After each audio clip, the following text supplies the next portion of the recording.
दोस्तों Indian navy के एक सबमरीन का बड़ा ही फ्रीक एक्सीडेंट हुआ है। जी हाँ दोस्तों, अगर आप देखें तो 2 लोग अभी भी मिसिंग हैं। दरअसल आप देख सकते हैं मीडिया में अब ये न्यूज भी आनी शुरू हो चुकी है। इंडियन नेवी सबमरीन और एक फिशिंग वेसल दोनों में भिड़ंत हुई है, दोनों टकराए हैं और उसके बाद 2 मछुआरे अभी भी मिसिंग हैं। तो दोस्तों यहाँ पे जानना होगा कि आखिरकार हुआ क्या है, क्योंकि ये बड़ा ही फ्रीक एक्सीडेंट है, किसी ने सुना नहीं है इस प्रकार के एक्सीडेंट के बारे में। और बहुत ज़रूरी है कि हम यहाँ से कुछ लर्निंग्स लें, क्योंकि ऐसा फिर भी हो सकता है, दोबारा भी हो सकता है। तो क्या एग्जैक्टली हुआ है, आइए ज़रा देखते हैं। पर इससे पहले आगे बढ़े, आप लोगों के लिए ज़रूरी अनाउंसमेंट है। नीचे दिया गया डिस्क्रिप्शन बॉक्स में पिन कमेंट में जो पहला लिंक है, जल्दी से जाएं, जाके उसके द्वारा अनअकैडमी सिविल सर्विसेज चैंपियनशिप में एनरोल कर लें।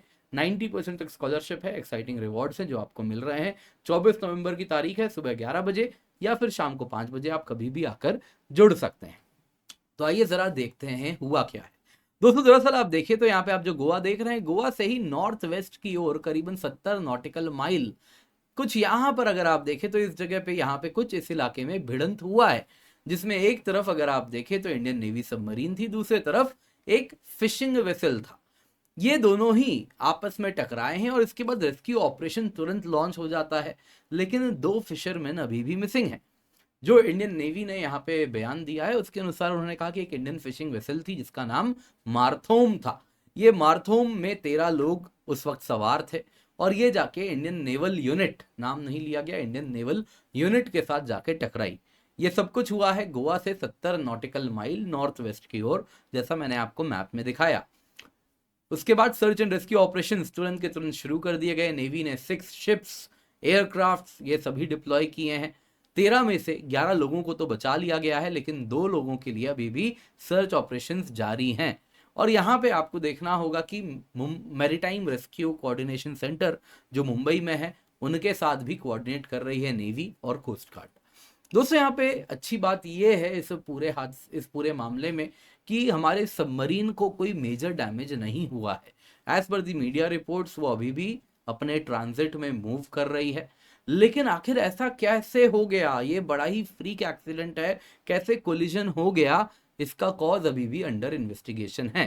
दोस्तों कौन से सबमरीन एसेट की बात हो रही है, यहाँ पे देखिए मीडिया ने तो नहीं बताया है, लेकिन जानने वाले समझ रहे हैं कि जो सबमरीन बेस वेस्ट कोस्ट में है वो मुंबई है। तो मुंबई में वेस्ट कोस्ट में अगर आप देखें तो वहीं से नियर बाई एक्सीडेंट के काफ़ी करीब भी है। तो वहाँ पे आईएनएस कलवरी क्लास या फिर स्कॉर्पियन सबमरीन्स, वहाँ पे होम पोर्ट भी उनका मुंबई है। तो यहाँ पे कुछ मीडिया एजेंसीज जो कह रहे हैं कि मोस्ट लाइकली हो सकता है स्कॉर्पियन सबमरीन इसमें इन्वॉल्व हो। स्कॉर्पियन सबमरीन अगर आप देखें तो अभी भारत का मोस्ट एडवांस सबमरीन है। इसकी अगर आप बात करें तो ये scorpion class submarine around 220 feet लंबा, 40 फीट ऊंचा होता है।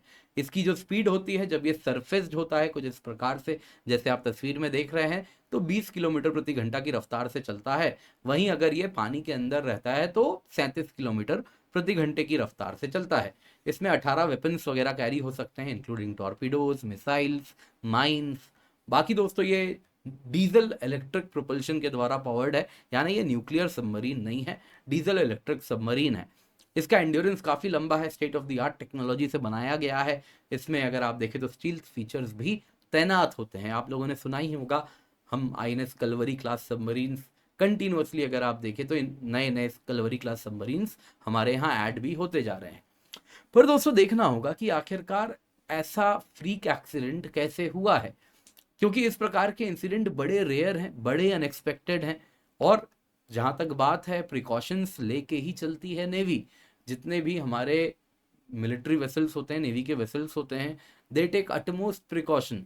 सबमरीन्स की बात करें तो इनमें एडवांस्ड नेविगेशन सिस्टम होता है जिसके द्वारा ये ऑब्स्टिकल्स को काफ़ी मीलों दूर से पहचान सकते हैं और उनसे दूर रहते हैं। सरफेस वेसल्स हो गए जैसे कि फिशिंग ट्रॉलर, इनको भी ये आराम से इनसे दूर रहते हैं। तो यहाँ पे दोस्तों होता यूं है, अक्सर फिशिंग ट्रॉलर्स नेट्स डिप्लॉय करके रखते हैं और ये अंडर वाटर रहता है, तो कई बार इसमें सबमरीन्स उलझ भी जाते हैं और वो कई बार कारण हो जाता है जिससे डैमेज होता है। अगर वो कारण रहा तो इस वजह से हो सकता है ये डैमेज भी हुआ होगा, लेकिन इन्वेस्टिगेशन के बाद ही क्या हुआ है एग्जैक्टली पता चलेगा। लेकिन एक बात तो तय है, इन्वेस्टिगेशन जब होगा तो इससे कहीं ना कहीं काफ़ी कुछ सीखने मिलेगा। कुछ चीज़ें हमें ध्यान रखनी होंगी, जैसे कि जो नेवल और सिविलियन वेसल्स हैं उनमें कैसे कोऑर्डिनेशन एंश्योर कराना होगा। इसके सिवा जहां पे सबमरीन ऑपरेशन हो रहे हैं तो वहां पे क्लियर जोनिंग कैसे हम एनफोर्स करवाएं। इसके सिवा ट्रेनिंग प्रोग्राम्स देने होंगे, जो ट्रॉलर्स हैं जो कि सबमरीन जोन्स में फिशिंग कर रहे हैं तो उनको अवगत कराना पड़ेगा किस प्रकार का रिस्क हो सकता है।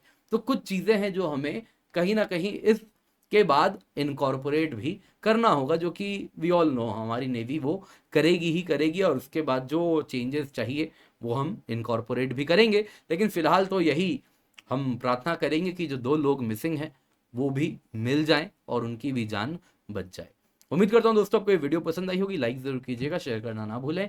बाकी याद रखिएगा 24 नवंबर 2024 सुबह 11 बजे या फिर शाम को 5 बजे आप जुड़ सकते हैं।